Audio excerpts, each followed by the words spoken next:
श्री परमात्मने नमः। अथ चतुर्थोऽध्याय ज्ञान कर्म संन्यास योग। अब हम चतुर्थ अध्याय में प्रवेश कर रहे हैं। इस अध्याय में भगवान ने अपने प्रादुर्भाव का रहस्य बताया है। इस रहस्य को जानना ही परमार्थ ज्ञान अथवा तत्व ज्ञान कहलाता है। यह ज्ञान संन्यास योग अथवा कर्म योग द्वारा सुगमता से प्राप्त होता है। कर्मयोग का आधार भगवत दर्पण बुद्धि से किया गया कर्म है और संन्यास योग का आधार केवल एक आत्म तत्व की सत्ता को ही स्वीकार करना है। इस अध्याय में भगवत तत्व के प्रादुर्भाव के लिए इन दोनों प्रकार के योगों की उपयोगिता बताई गई है। इसलिए इस अध्याय का नाम ज्ञान कर्म संन्यास योग रखा गया है। कर्मयोग की परंपरा और इसका रहस्य अत्यंत ही गहन है, परंतु इसके समझ में आ जाने पर साधारण मनुष्यों के लिए भगवत तत्व की प्राप्ति अत्यंत सुगम हो जाती है। इसलिए भगवान इस योग की परंपरा बताते हुए कहते हैं। अब तक भगवान बीच बीच में बोल रहे थे और अर्जुन ज़्यादा अपने सवालों को उठा रहे थे, अपनी फीलिंग्स को बता रहे थे। पर अब इस चतुर्थ अध्याय की शुरुआत ही भगवान के अनुवाद से होता है। दिव्य ज्ञान ये इस अध्याय का परम लक्ष्य है। आखिर आप उस दिव्य ज्ञान को कैसे प्राप्त करोगे। श्री भगवान उवाच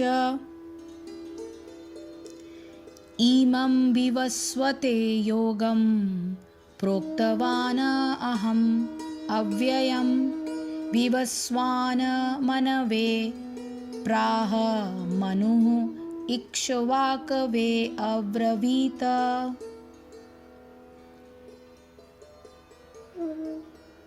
भगवान श्री कृष्ण ने कहा, मैंने इस अमर योग विद्या का उपदेश सूर्यदेव विवस्वान को दिया है और विवस्वान ने मनुष्य के पिता मनु को उपदेश दिया है और मनु ने इसका उपदेश इवाक्षु को दिया।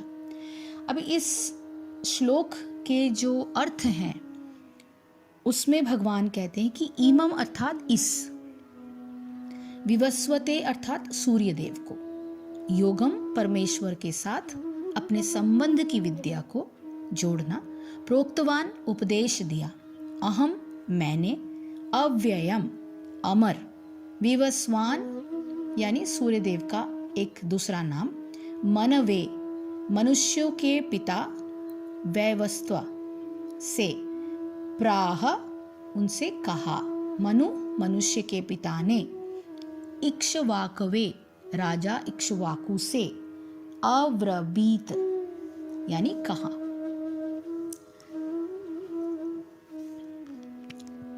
यहाँ पर हमें भगवत गीता का इतिहास प्राप्त होता है।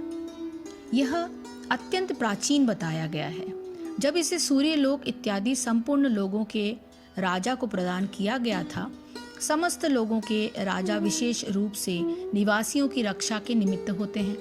अतः राजन्य वर्ग को भगवत गीता की विद्या को समझना चाहिए, जिससे वे नागरिकों यानी जो प्रजा हैं उन पर शासन कर सके और उन्हें काम रूपी भव बंधन से बचा सके।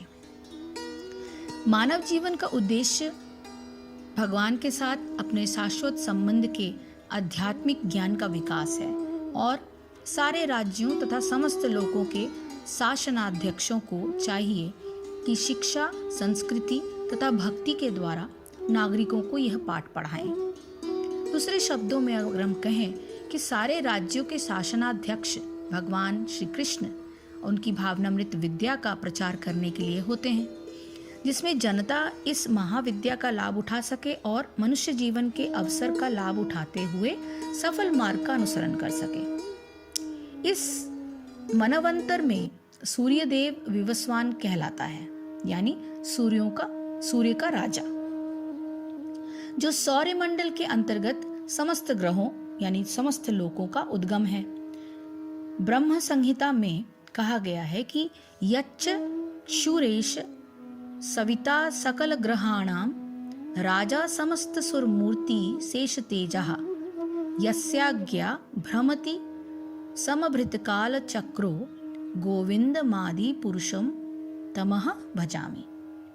ब्रह्मा जी ने कहा, मैं उन श्री भगवान गोविंद की पूजा करता हूँ जो आदि पुरुष हैं और जिनके आदेश से समस्त लोगों का राजा सूर्य प्रभूत शक्ति तथा ऊष्मा धारण करता है।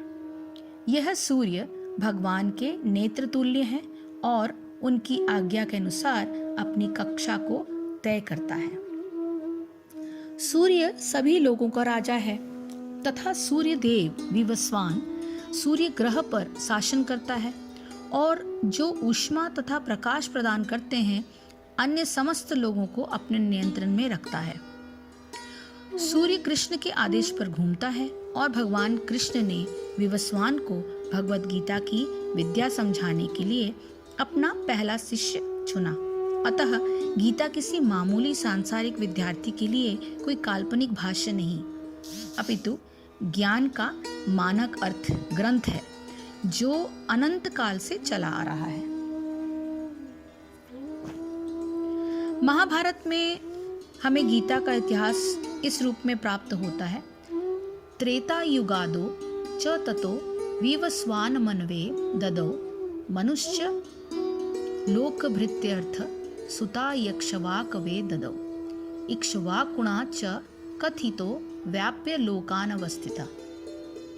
त्रेता युग के आदि में विवस्वान ने परमेश्वर संबंधी इस विज्ञान का उपदेश मनु को दिया और मनुष्य के जनक मनु ने इसे अपने पुत्र इक्ष्वाकु को दिया। इक्ष्वाकु इस पृथ्वी के शासक थे और उस रघुकुल के पूर्वज थे जिसमें भगवान श्री कृष्ण ने अवतार लिया। इससे प्रमाणित होता है कि मानव समाज में महाराज इक्ष्वाकु के काल से ही भगवत गीता विद्यमान थी। इस समय कलयुग के केवल 5000 वर्ष व्यतीत हुए हैं, जबकि इसकी पूर्णायु 4,32,000 वर्ष है। इसके पूर्व द्वापर युग और उसके भी पूर्व त्रेता युग था। कई वर्ष पूर्व मनु ने अपने शिष्य तथा पुत्र इक्ष्वाकु से, जो इस पृथ्वी के राजा थे, श्रीमद् भगवत गीता कही थी। इसे भगवान ने लगभग 5000 वर्ष पूर्व अर्जुन से पुनः कहा। गीता के अनुसार ही तथा इसके वक्ता भगवान श्री कृष्ण के कथन के अनुसार यह गीता के इतिहास का एक मोटा मोटी अनुमान है।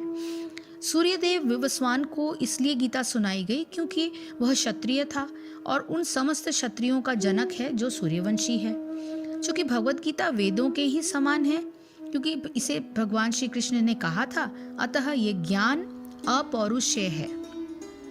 चूंकि वैदिक आदेशों को यथारूप में बिना किसी मानवीय विवेचना के स्वीकार किया जाता है, फलतः गीता को भी किसी सांसारिक विवेचना के बिना स्वीकार किया जाना चाहिए। संसारी तार्किक जन जो तर्क वितर्क अपनी अपनी विधि से गीता के विषय में चिंतन कर सकते हैं, किंतु यह यथारूप भगवत गीता नहीं है। अतः भगवत गीता को गुरु परंपरा से यथारूप में ग्रहण करना चाहिए। यहाँ पर यह वर्णन हुआ है कि भगवान ने इसे सूर्यदेव से कहा, सूर्यदेव ने अपने पुत्र मनु से कहा और मनु ने अपने पुत्र इक्ष्वाकु से कहा। भगवान श्री कृष्ण ये कह रहे हैं कि हे अर्जुन, मैंने इस अविनाशी योग को कल्प के आदि में सूर्य के प्रति कहा था और सूर्य ने अपने पुत्र मनु के प्रति कहा था, मनु ने अपने पुत्र राजा इक्ष्वाकु के प्रति कहा था। अब सरल शब्दों में हम इसको समझने की कोशिश करते हैं तो इस श्लोक में जो शब्द आया है विवस्वान, जिससे सूर्य का तात्पर्य ग्रहण किया जाता है, परंतु यह सूर्य आकाश में चमकने वाला वह पिंड नहीं है जो प्रतिदिन पूर्व में उदय होता है और पश्चिम में अस्त होता है। विवस्वान से तात्पर्य उस दिव्य शक्ति का है जिसका प्राकट्य भगवान की चैतन्य घन सत्ता से होता है और जो इस प्रकार के असंख्य पिंडों के सारे ब्रह्मांड में प्रकाशित होते हैं। भगवान में अस्तित्व शक्ति चेतन शक्ति व आनंद शक्ति घनीभूत रूप में एक साथ विद्यमान है। यह शक्तियां पृथक नहीं हैं, वरन एक ही सत्ता के भिन्न भिन्न रूप हैं। चेतन शक्ति सर्वप्रकाशक है। यही उस दिव्य शक्ति का भगवान की चैतन्य घन सत्ता से प्रकट होता है। एक छोटे पैमाने में देखा जाए तो सौरमंडल के केंद्र सूर्य के प्रकाश और उसके द्वारा प्रवाहित ऊर्जा शक्ति से संसार के सारे कार्य संपन्न होते हैं। परंतु उन सब कर्मों और उनके फलों से सूर्य नितांत निर्लिप्त रहता है। वो किसी को कोई विशेष कार्य करने की प्रेरणा जो है वो नहीं देता। यद्यपि सारे कार्य उसी की शक्ति से होते हैं। इसके अतिरिक्त कोई सूर्य की पूजा करके उसको अर्घ्य दान दे अथवा न दे, या उसका सम्मान करे अथवा अपमान करे, सूर्य की किरणें सबको समभाव से उपलब्ध रहती हैं। इस प्रकार अपने स्वाभाविक कार्य में रत यह सूर्य ही संसार के लोगों के लिए एक कर्मयोगी का उत्कृष्ट उदाहरण है। विवस्वान से इस कर्मयोग की परंपरा मनु को पहुंची। मनु भी भगवान की दिव्य शक्तियों के प्रकट रूप हैं। इनकी संख्या 14 बताई गई है। 10वें अध्याय में भगवान ने मनु को अपने मानस भाव से उत्पन्न हुआ बताया है। वास्तव में जो स्थूल संसार हमारी इंद्रियों द्वारा ग्रहण किया जाता है वो भगवान के संकल्प यानी जो भी भगवान के संकल्प हैं, अध्याय हैं, एक का ही विकास है। स्थूल भाव एक ऐसा तत्व है जिसकी कभी स्थायी सत्ता नहीं होती और उसमें निरंतर परिवर्तन और क्षय होता रहता है, परंतु वह एक अव्यक्त शुष्क भाव का व्यक्त भाव अवश्य है। इसलिए भारतीय दर्शन में स्थूल दृश्य जगत को इंद्रियों द्वारा देखे जाने, सुने जाने, स्पर्श आदि किए जाने योग्य एक भाव बताया गया है, परंतु इसे वास्तविक नहीं कहकर आभास मात्र कहा गया है। यह सिद्धांत पाश्चात्य सिद्धांतों के विरुद्ध है, जहां इंद्रियों द्वारा ग्रहण किए जाने वाले भाव को वास्तविक बताया जाता है। यही कारण है कि भारतीय दर्शन के इन रहस्यों को समझने के लिए पाश्चात्य विचारधारा से कुछ समय के लिए छुट्टी लेनी पड़ती है। वास्तव में सूर्य तत्व का विकास मनन प्रधान मनु तत्व में होता है, जो भगवान के संकल्प से उत्पन्न मानस भाव होते हैं, जो अध्याय 10 श्लोक नंबर 6 में आगे बताया जाएगा।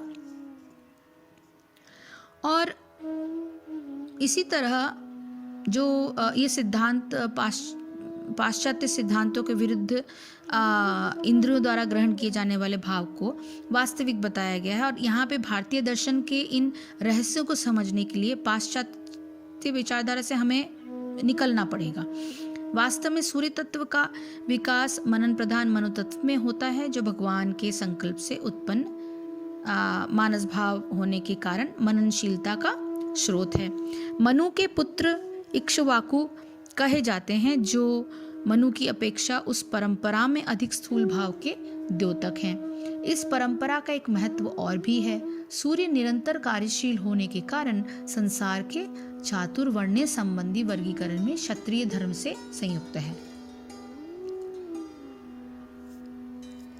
तो इसमें इस चतुर्थ अध्याय के पहले श्लोक में हमें एक्चुअली जो हिस्ट्री है अबाउट गीता, उसके बारे में जानकारी मिलती है कि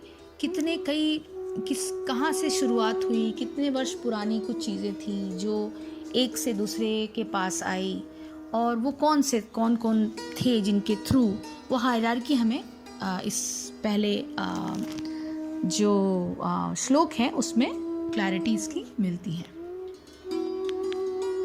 हरे कृष्ण कृष्ण कृष्ण हरे हरे, हरे राम राम राम हरे हरे। जय श्री कृष्ण, जय गुरुदेव।